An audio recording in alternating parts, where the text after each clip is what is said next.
Simula ng bagong araw, muling ginising ang housemates. Maya-maya si Marco, Birthday yung 17 ka na. ang ibang housemates naalala rin ang espesyal na araw ni Yong.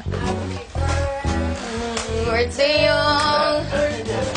Happy birthday to you! Happy birthday!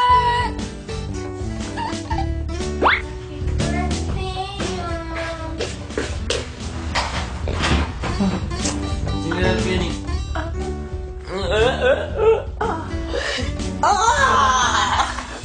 Samantala, pinatawag naman ni Kuya si Maymay at Edward. Kumusta ang araw niyo? I like so far.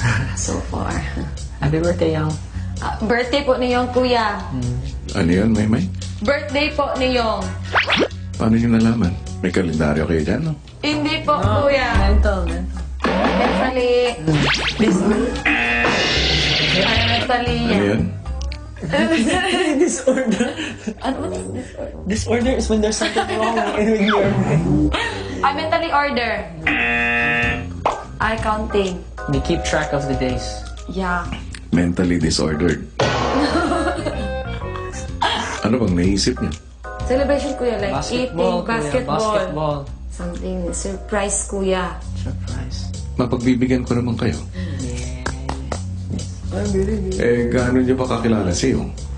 We always Ang mga like that. favorite expression niya, ano? Grabe ba? Grabe ba? Napatay na. Napapay na! Napatay na. Ito pa si yung Kuya magla.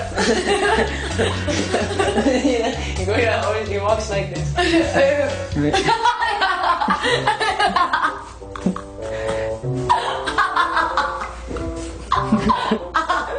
Edward!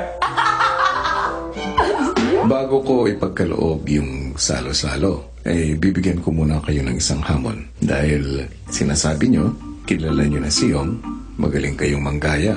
Kayo, for today, ay magiging Yong. We have to be Ito lang ang maaaring gawin ninyo. Gamit ang na, grabe Patay na! patay na. Yan lang ang maaaring yung sabihin. Oh my. Hanggat sa itatakda ko. It's okay, Kuya. At hindi lang kayong dalawa. Ang lahat ng housemates ay gagawin ito. Pagkatapos kausapin si Kuya, dumiretso sina Maymay at Edward sa ibang housemates. Nice to start. Okay, what is it? Alright. So, what are the 3 things that Young said? Tagalog lang. Ano sinasabi ni Young? Yung. Yes? Grabe ba? No! Patay na. Alright, our Napatay task na. is, until when Young comes out of the confession room, starting then, we have to communicate using Just only like that. these 3. 3. And kung paano maglakas si Yung. And you know how it Pero walks. dapat hindi malata ni He Yung. can't know. So everyone. Kasi kung magawa Everyone. natin yun, we have a And if we- celebration.